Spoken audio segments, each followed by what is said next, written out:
Alhamdulillah wassalatu wassalamu ala Rasulillah wa ala alihi wa sahbihi wa mawalah. Pemirsa yang berbahagia, melanjutkan dari kajian seputar masalah najis. Di bagian terakhir kita telah menyimpulkan satu kaidah tentang masalah najis, bahwa hukum asal segala sesuatu adalah suci kecuali jika ada dalil kalau itu najis. Karena itulah kita punya prinsip, semua najis harus berdalil. Semua najis harus berdasarkan dalil. Kemudian apa saja benda yang di situ ada dalilnya yang menyatakan kalau itu najis. Ya. Bagian ini insya Allah kita akan menyebutkan beberapa benda yang dihukumi oleh syariat sebagai benda najis.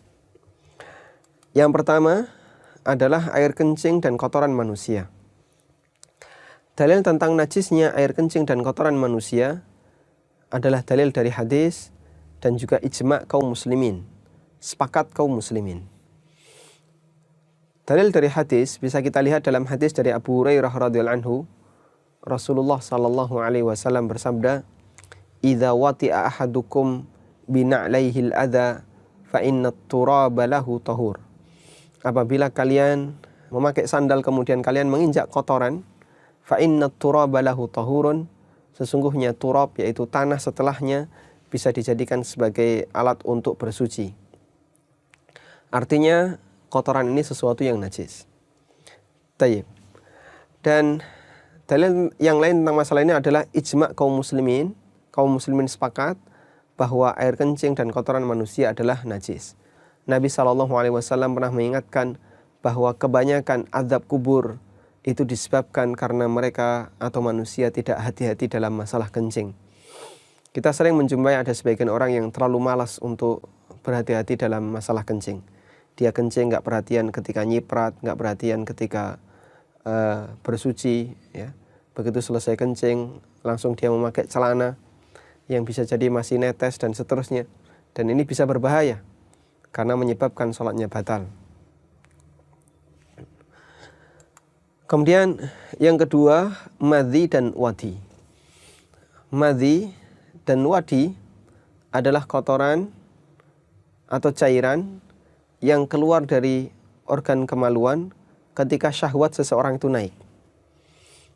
Namun tidak sampai mencapai klimaks, tidak sampai mencapai orgasme. Dan dua-duanya hukumnya najis, namun najis yang ringan. Apa dalilnya kalau ini najis?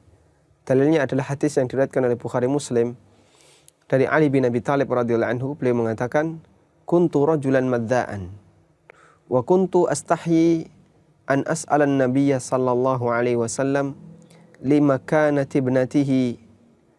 Aku dulu adalah orang yang banyak keluar madhi. Sehingga begitu syahwatnya naik, langsung keluar madhi. Wa kuntu astahyi, dan saya malu untuk bertanya kepada Nabi sallallahu alaihi wasallam karena posisi putri beliau yang merupakan istrinya Ali bin Abi Thalib.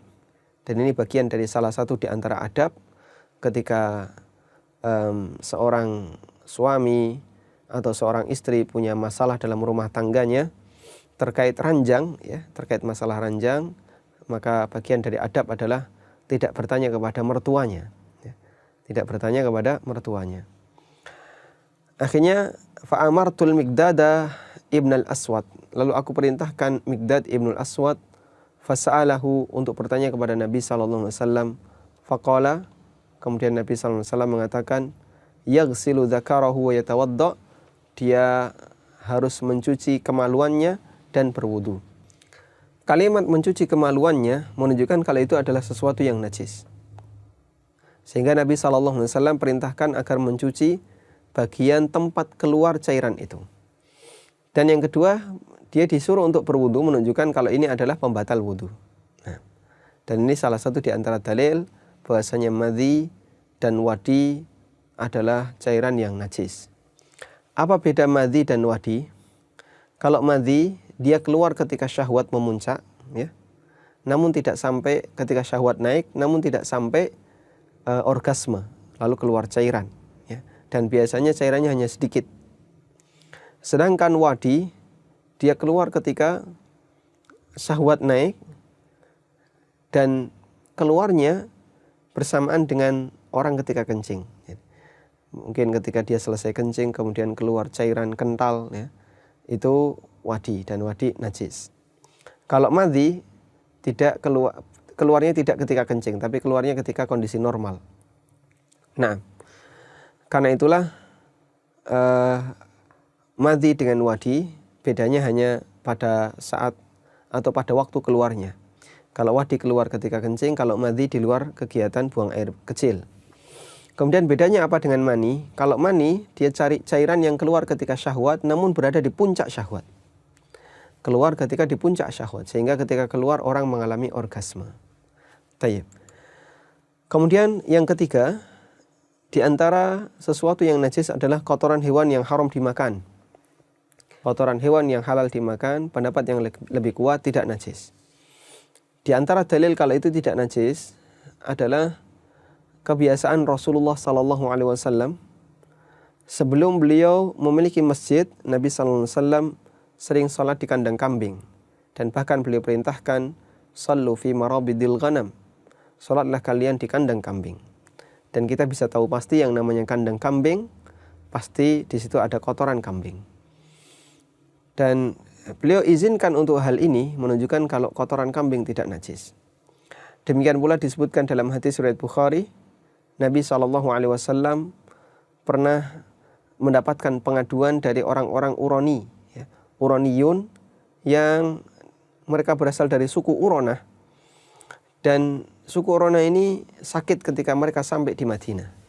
Kemudian oleh Rasulullah SAW, dia diperintahkan atau mereka diperintahkan untuk mendatangi onta zakat dan minta untuk diberi susu dan dicampur dengan air kencingnya. Kemudian diminum, lalu sembuh.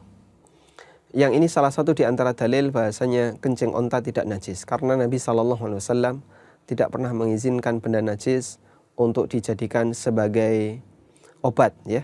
Benda najis itu seharusnya dibuang, bukan dijadikan sebagai obat, ya. Sementara untuk kotoran hewan yang haram dimakan, maka statusnya najis. Di antara dalilnya adalah hadis dari Ibnu Mas'ud radhiyallahu anhu. Beliau mengatakan, aradan Nabi sallallahu alaihi wasallam ayatabarraza. Nabi sallallahu alaihi wasallam pernah ingin buang air besar. Faqala, lalu beliau mengatakan, i'tini bi thalathati ahjar. Tolong bawakan untukku 3 kerikil. Fawajadtu lahu hajarain. Kata Ibnu Mas'ud, lalu aku ambilkan 2 kerikil, wa rausati himarin, dan yang satu adalah kotoran himar yang kering, ya. Kotoran keledai yang kering. Seperti kotoran kuda itu kalau kering jadi keras. Dibawakan oleh Ibnu Mas'ud 2 batu, ya, yang bisa dipakai untuk istijmar, untuk bersuci, dan 1 kotoran kering. Fa'amsakal hajarain, kemudian Nabi SAW mengambil 2 batu, wa tarahar rausah, lalu beliau membuang kotoran kering tadi, waqala, dan beliau mengatakan hiya rijsun. Ini sesuatu yang najis. Bukankah himar itu dipakai oleh sahabat jadi tunggangan? Betul. Himar dipakai oleh para sahabat jadi tunggangan. Namun himar haram dimakan. Keledai yang jinak haram dimakan. Dan Ibnu Mas'ud membawakan kotoran keledai yang kering, ya. Karena keledai jinak haram dimakan, maka kotorannya adalah kotoran yang najis. Dan Nabi Sallallahu Alaihi Wasallam tidak menggunakan kotoran kering ini untuk bersuci, karena dia najis. Karena itulah terdapat kaidah najis tidak boleh disucikan dengan najis. Najis tidak boleh dibersihkan dengan najis. Kemudian yang keempat adalah darah haid dan nifas. 2 darah ini najis dengan sepakat kaum muslimin. Dan di antara dalilnya juga bisa kita jumpai dalam hadis dari Asma binti Abu Bakar radhiyallahu anhuma. Beliau mengatakan ada seorang wanita yang pernah mendatangi Nabi SAW dan dia mengatakan, ihdana yusibu thawbaha min damil haidah, kaifa tasna'u bihi. Di antara kami para wanita ada yang pakaiannya terkena darah haid. Apa yang harus kami lakukan? Kata Nabi SAW, tahuttuhu thumma takrusuhu bilma thumma tandahuhu thumma tusalli fihi, ya. Hendaknya dia gosok, summa takrusu bil ma, lalu dia kerik pakaian tersebut dengan air, ya, dikucek. Summa tandahuhu, kemudian setelah itu disiram dengan air. Summa tusalli fihi, dan berikutnya boleh dia gunakan untuk salat. Ya. Dan disebutkan dalam riwayat yang lain, ya, beliau mengatakan wala yadurruha atharuhu, dan nggak jadi masalah ketika masih ada bekas di sana. Sehingga bisa jadi seorang wanita selesai mengucek bagian pakaian yang terkena darah haid, namun masih ada bekas-bekasnya. Bekas ini tidak diperhitungkan dan tidak dipermasalahkan, karena dia sudah berusaha untuk membersihkannya. Kemudian berikutnya nomor 5, 6, dan 7 adalah bangkai, darah yang memancar, dan yang ketujuh adalah babi. Dalilnya adalah firman Allah Subhanahu wa taala di surat Al-An'am ayat 145. Allah mengatakan, "Qul la ajidu fima uhiya ilayya muharraman ala ta'imin yat'amuh illa ayyakuna maitah aw daman masfuha aw lahma khinzirin fa innahu rijsun." Katakanlah, aku tidak jumpai dalam wahyu yang diberikan kepadaku yang statusnya haram untuk dikonsumsi orang yang makan, kecuali yang bentuknya bangkai, atau daman masfuhan, darah yang memancar, atau lahma khinzirin, daging babi, fa innahu rijsun, karena semua itu adalah najis. Sehingga bangkai itu najis, darah yang memancar itu najis, daging babi itu najis. Tayyib. Bagian manakah yang najis dari bangkai? Bagian yang basah di bangkai. Sementara bagian yang kering, ya, seperti bulunya atau tanduknya, dia tidak najis. Kemudian di sini ada kalimat daman masfuhan, darah yang memancar. Apa yang dimaksud dengan darah yang memancar? Yang dimaksud darah yang memancar adalah darah yang keluar dari binatang dalam kondisi dia masih hidup. Baik, yang dimaksud masih hidup di situ adalah dia masih punya nyawa, ya. Atau yang kedua, ketika sedang proses meregang nyawa. Misalnya dalam proses penyembelihan. Sehingga ketika ada seekor binatang yang dia terluka, lalu keluar darah, maka ini darah yang masfuh, darah yang memancar. Atau ketika ada orang yang sedang menyembelih hewan, kemudian keluar darah, ya, sampai selesai hewan ini meregang nyawa. Ini juga disebut dengan darah yang memancar. Karena pengertian darah yang memancar adalah darah yang keluar dari hewan yang masih hidup, ya. Darah yang keluar dari hewan yang masih hidup, baik dia bertahan hidup atau ketika sedang meregang nyawa. Sehingga bagian yang najis dari darah itu ketika penyembelihan adalah bagian yang keluar pada saat penyembelihan. Itu najis. Karena itu hendaknya setiap muslim untuk berusaha menghindarinya. Sementara darah yang tersimpan dalam badan selesai penyembelihan, ini tidak termasuk darah najis, sehingga tidak perlu untuk dibersihkan ketika orang mencacah daging atau membersihkan bagian dalam dari binatang yang sudah disembelih. Kemudian yang ketiga adalah lahmu khinzir, daging babi. Apakah berarti selain dagingnya berarti halal atau selain dagingnya suci? Jawabannya, Nabi SAW menyebut daging babi di sini bukan berarti kalau selain daging berarti dia tidak najis atau dia tidak haram. Namun maksudnya adalah ini yang disebut dengan majas, ya. Yang disebut dengan majas menyebutkan sebagian, namun maksudnya adalah keseluruhan. Ya. Seperti misalnya setiap kepala ada bebannya atau dikasih kewajiban untuk membayar sekian, ya. Berarti kalau tangannya saja yang masuk gimana?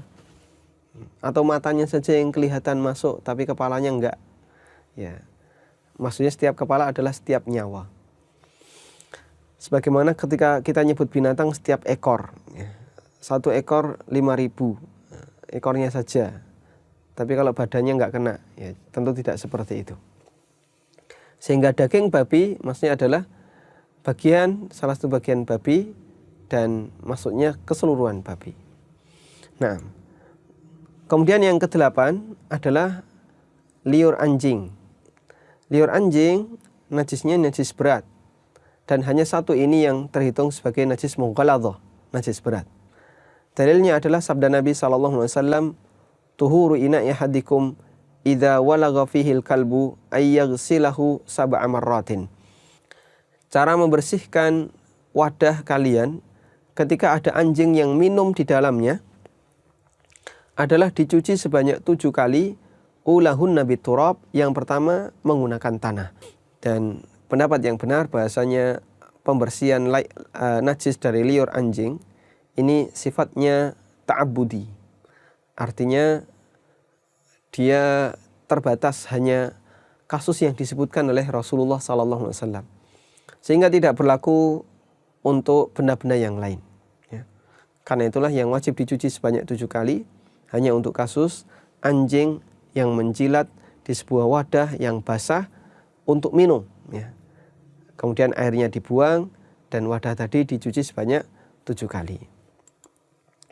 Wallahu ta'ala alam. Demikian, semoga bermanfaat. Wassallallahu ala nabiyyina Muhammadin wa ala alihi wa sahbihi wasallam.